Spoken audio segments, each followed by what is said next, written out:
Tani waa qiso cibro qaadasho leh.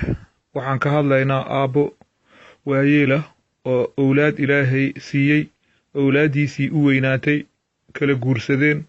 Waxaa isku soo haray asagii xaaskiisa oo qof weyn ah. Meeshay ku wada noolaayeen waxaa u shaqay jirtay qof shaqaale ah. Muddo ka bacdi waxaa dhacday in ay odagii xaaskiisii ka geeriyootay. Markii xaaskii ka geeriyootay, wuxuu odagii ku fikiray inuu wiilashiisii qof ka mida uu la noolaado. Wiilkiisii ugu weynaa ayaa aabbihii soo doonay, asigoo isdhahaayo adigaa ugu weyne wiilasha yaryay kaa wadin. Aabbihii halkaas wiilkii weyn gurigiisa ayuu ku noolaay. Waxaa dhacday muddo. Aabbaha waa qof iska waayeela sida caadadaba ah. Guriga dhexdiisii ayuu iska dhex dawaafaa. Halkan waa maxay, intii maxaa la geliyay, saa maxaa loo yeel, kan maxay tahay. Xaaskii wiilkii qabay ayaa aabbihii karahday. Waxay doodeen dood ka bacdi waxay dhahday aabbaha bannaankaas aan dejinno qolka ah.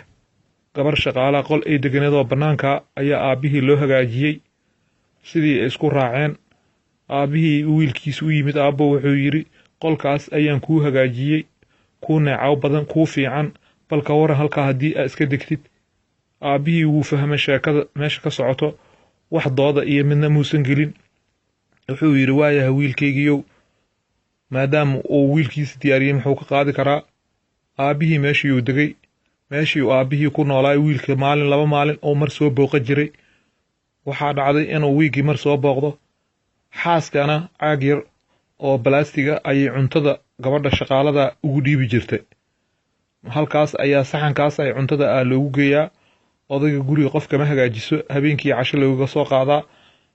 Raashinkii ayaa meesha qolkii uga uray.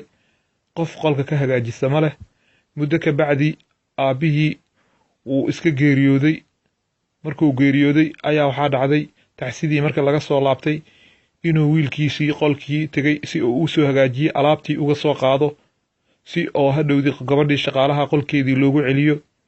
Meeshii ayagoo asaga ka shaqayhayo, alaabtii wax walba qaaqaadayo, ayaa wiil yar uu dhalo oo 9 sano ku beegan meelahaas jiro ayaa la joogay. Ayaa wuxuu ku soo booday saxankii uu awowga cuntada ku cuni jiro oo meesha yaallo daf yiri. Xabadkiiyuu gashtay. Markuu xabadkii gashtay wuu la yaabay. War maxaa ku suubee saxankan? Aabbow may kan anaa u baahan. War iska tuur. May aabbow kan anaa rabo. Maxaa ku suubee? May aabba waa u baahanahay. War iska tuur.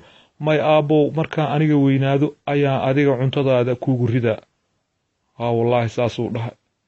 Aabbihii qalbigiisii ooyin ou la fogday. Muraaru dallaac qalbigii ayaa ka jabay. Maxay nadaamo iyo shalay ay tagdaa maanta maxay tiri? Waa taas waa soo daahday. Nabigeena sallallahu alayhi wasallam wuxuu yidhi laba dembi way soo degdegaan, adduunyada ayay ku soo degdegaan.